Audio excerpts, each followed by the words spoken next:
இந்த ராணி கண்டுபிடிங்க வாக்கலாம், அந்த பூட்டில் எங்கே ராணி இருக்குன்ட்டு. நான் ராணி இருக்கான்னு மட்டும் பார்த்துட்டு உங்கள் கையில் கொடுத்துட்றேன். கொஞ்சம் பெருசாக இருக்குது, அப்படி சாய்க்கூடாது. அக்கா இந்த மாதிரி கட்ட வைக்கிறது நம்ம கையில் தான் இருக்குதுங்க. நீங்கள் தான் வளவு நெளிவாக கட்டியிருந்ததுன்னா அதை வந்து நேர் இப்படி லேசாக கையில் அழுத்தி விடணும். இது இருக்குதுன்னா ஒரு சைடு அழுத்தி விட்டுருவோம். ஆமாம், அப்படியே கை வச்சு அப்படியே தள்ளி விட்டுறணும் ஒரு சைடை. அப்போ அப்படியே இருந்துகிட்டு இருக்குங்க.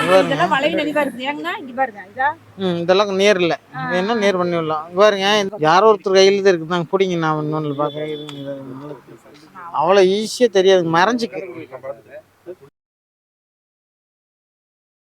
பாருங்கக்கா, தெரியுதுங்களா? கொஞ்சம் பெருசா இருக்கு, பார்த்துட்டீங்களா? பார்க்காதவங்க பார்த்துருங்க. மொட்டு பின்னாடி பாருங்க, மொட்டு விட்டுட்டே போகுது. ஒரு மொட்டு உள்ள விட முடியாம நம்ம லேட் பண்ணங்காட்டி இங்கே போட்டுருச்சு இந்த முட்டையை தான்.